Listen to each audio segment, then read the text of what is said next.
The Q Radio Pets Corner. With Brandy Dog Food, because they're 100% family. You know you're giving them the best. Q Radio. Q Radio.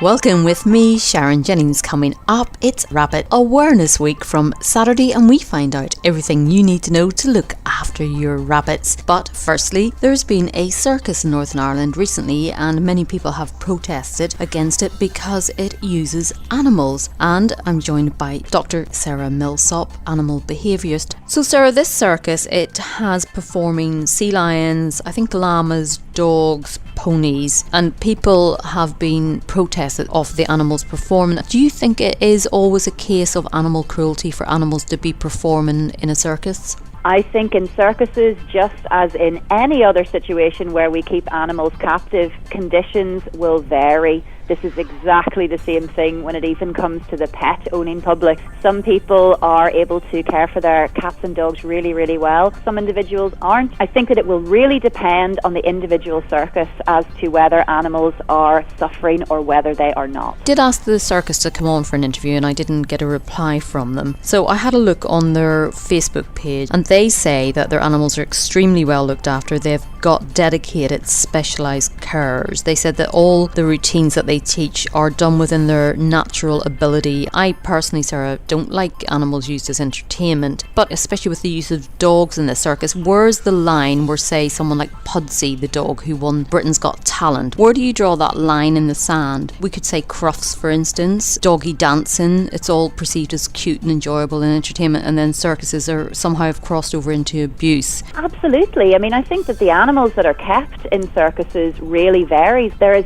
certainly evidence to suggest that animals that are in circuses do show higher levels of worrying behaviours. They do spend the majority of their time confined.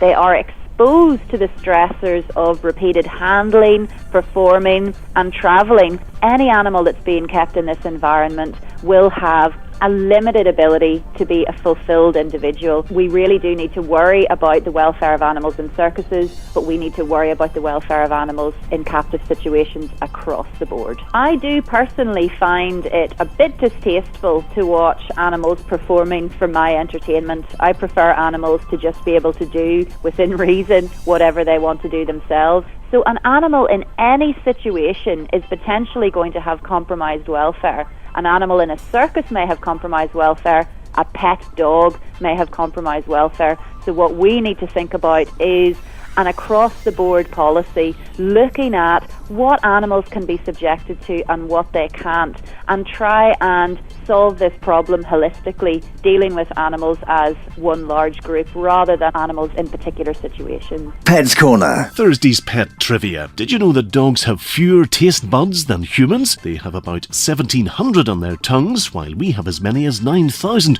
but their sense of smell is much more highly developed than ours. The percentage of the dog's brain that is devoted to analysing smells is actually 40 times larger than that of a human. It's been estimated that dogs can identify smell somewhere between 1,000 to 10,000 times better than nasally challenged humans can. For more facts, features and competitions, why not like Brandy Dog Food on Facebook at facebook.com/Brandy Dog Food. The Q Radio Pets Corner. With Brandy Dog Food. Many of us are now choosing to keep rabbits as pets, and starting on Saturday and running to the 18th of May, it's Rabbit Awareness Week, and joining me is Sean Wensley, vet from the PDSA. So what is Rabbit Awareness Week actually trying to promote? Well, you're absolutely right. There's around 1 million pet rabbits in the UK now, and they're the UK's third most popular pet. But Rabbit Awareness Week is an annual campaign which is growing year on year, and it sees vet practices,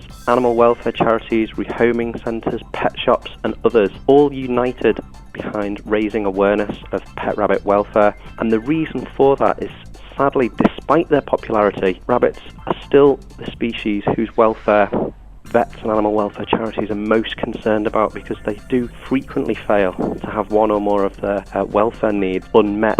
So it's a big push every single year to raise awareness of what their welfare needs are, how they can meet them, and veterinary practices, many of them throw open their doors to offer free rabbit health checks during the entire month of May. On the Rabbit Awareness Week website, which is rabbitawarenessweek.co.uk, there's an event locator, so you can put your postcode in and it'll tell you which veterinary practices and pet shops are taking part in your local area. So there should be a vet practice not too far from you where you can go along during the month of May to make use of the free health check that's being offered, and they'll be able to give you all kinds of useful advice. Sean Wensley from PDSA, thank you very much. The Q Radio Pets Corner. With Brandy Dog Food, because they're 100% family.